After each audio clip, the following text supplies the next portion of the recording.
double tens. Double tens. So that is only for Friday or Thursday? Only for Fridays. So the next time I see you guys will be like 2 weeks, the Thursday, like after the week after week, right? Okay.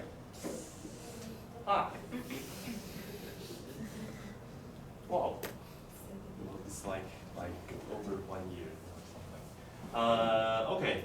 I was trying to say, for example, like give you guys like the homework for that, and to ask you guys to find out what how to prove that. But it will be like, wow, it will be like to give you guys too much time. No, I'm just kidding. Time to do. Yeah, sure. Let's do it. Let's do it. All right. So this is the third. All right. So right now, we actually have 2 questions for you guys for this discussion. The first question is, all right, if this is the least squares adjustment, then how to prove mean value is the most probable value? That's the first question. And today we are going to prove that the mean value is the most probable value from the least squares adjustment. This is the first question. And I will tell you the next question, and that will be very interesting. Kind of interesting. Okay, so let's see. So let's also use the same, the same scenario, which is a distance, and we measure it multiple times. So what we can have is we can have L1, L2, Ln.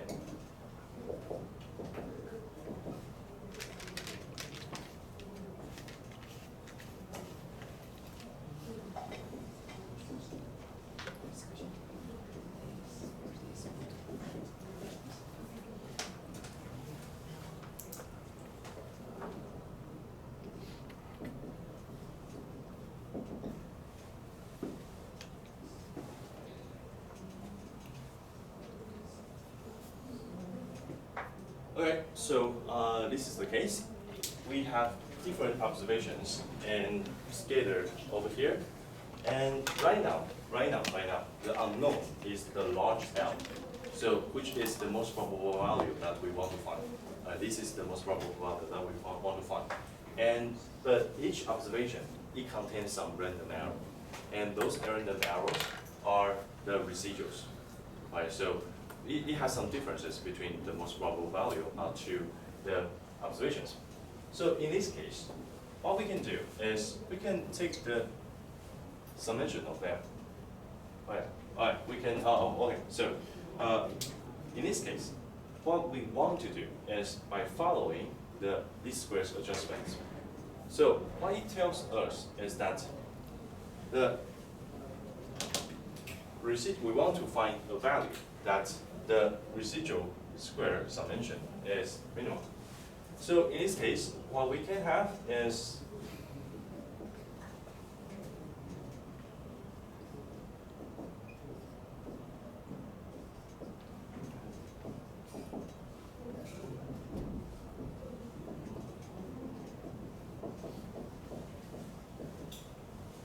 okay. So like we organize it a little bit. So we have this, and right now what we want is summation of residual square. The summation of residual square.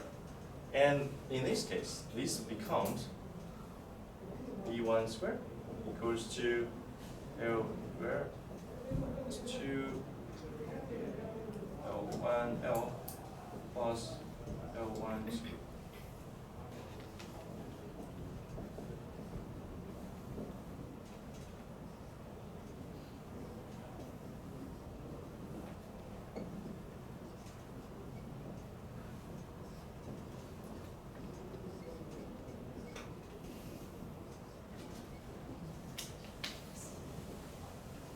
What we have, right?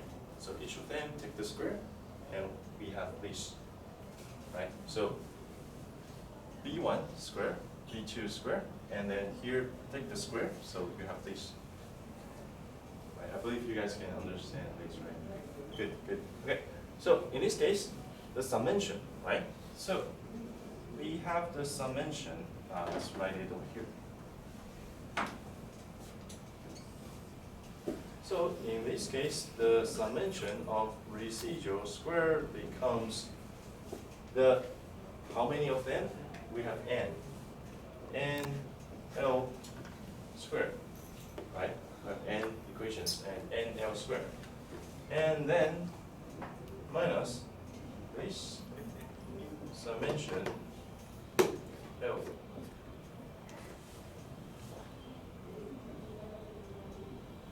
That's your cell phone, right?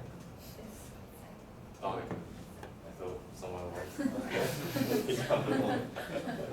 Okay, so here the second one is to minus 2 and summation of Li and multiply L, right?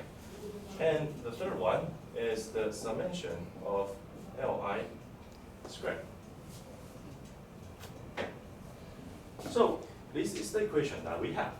And by following this idea, we want to find, so the question becomes, the unknown is the large L, which is the most probable value. That's what we want. And that happens when the summation of residual square is minimum. So what can we do to find that? What can we do to find that? Using, if we want to find the extreme value, a certain extreme value according to an unknown, what can we do?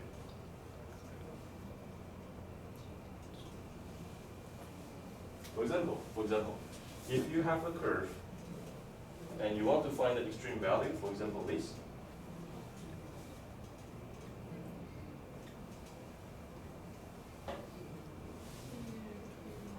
Derivative. All right, the second order derivative.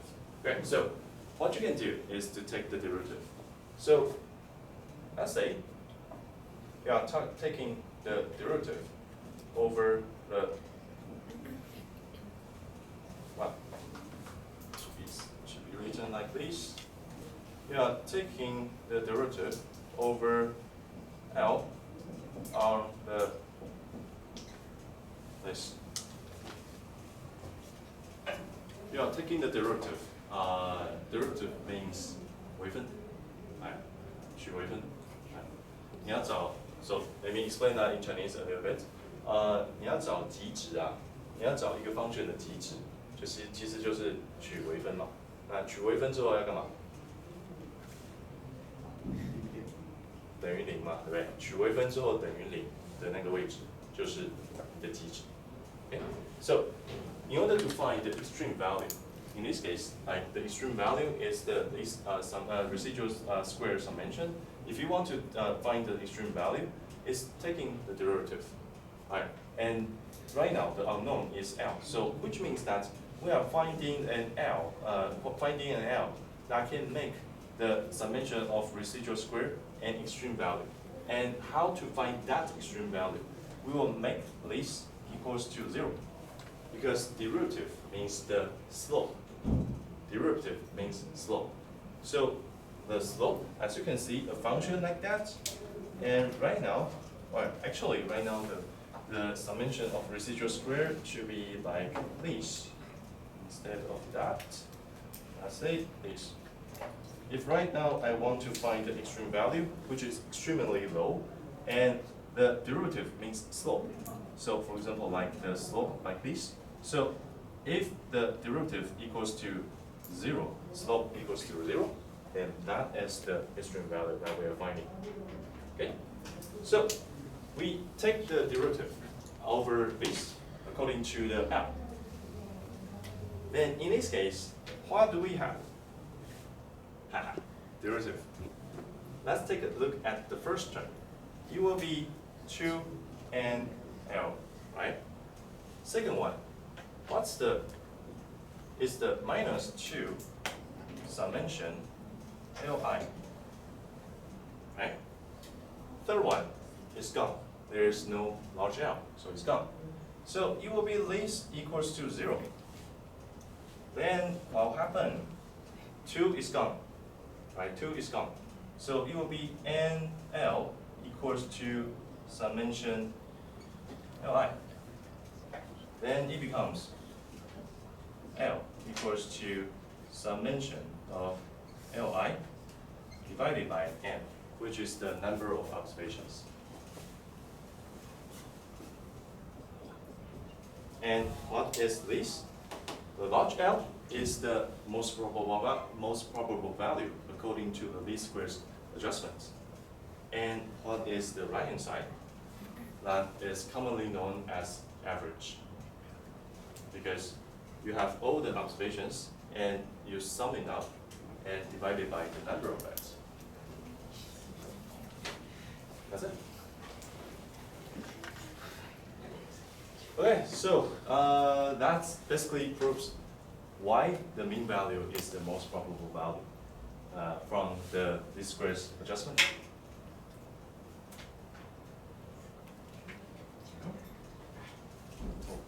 I need to get out of the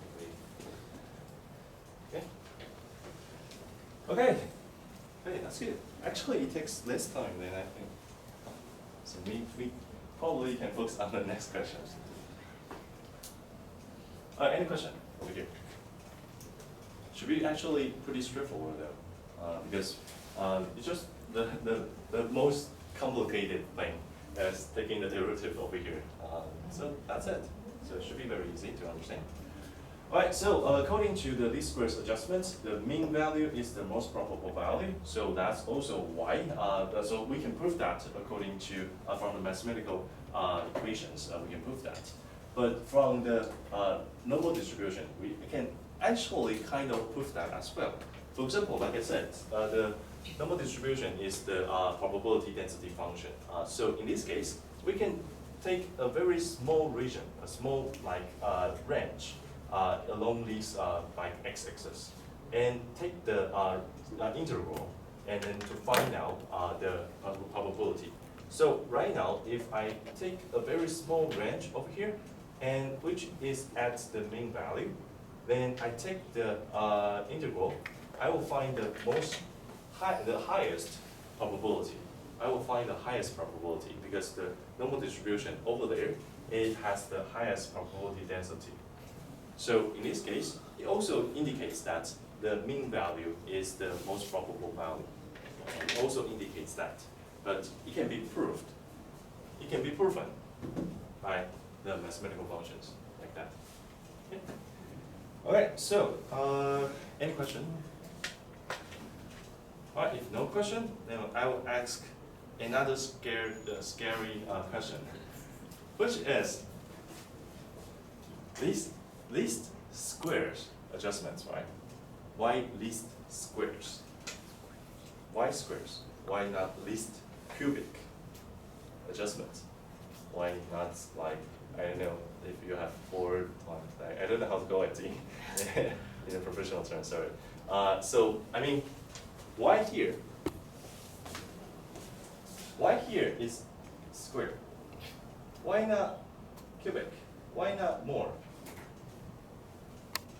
Why not, right? Why is like this? And why this happens? Why the summation of residual squares is minimum? It indicates the most probable value, right? So, that's the next question. Any thoughts? Guillaume, yeah.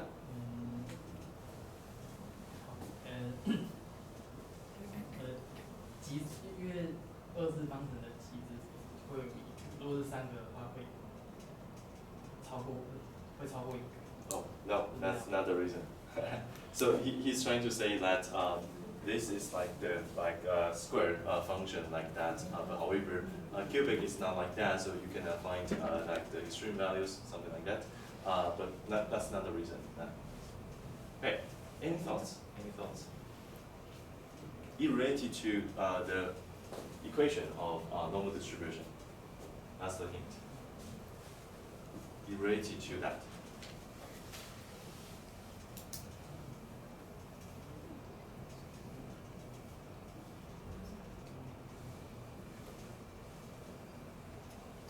Any thoughts? Alright, because we probably don't have time to prove that today, so. Because it's a two-dimensional distribution. So, two-dimensional, so square. So the distance between two points is square x plus No, it's not like that. Even if you are in the, for example, solving the three-dimensional or multi-dimensional equation or question, you are still using this squares for adjustment. Yeah, you're still using that. So that's not the reason. Okay. All right. So we probably don't have time to talk about that today because if we rush it through and maybe there are something that I want to extend a little bit more, and then I need to explain it again next time. So so this will be the homework for the holidays. So try to find out try to spend a little bit of time to search for it. Say why least squares adjustments, why squares, okay? And one hint is related to the normal distribution function. All right, it is related to the normal distribution function. Okay, so we actually have 10 minutes more. Let me take a look and see what we have. Or we don't have. Well, we haven't.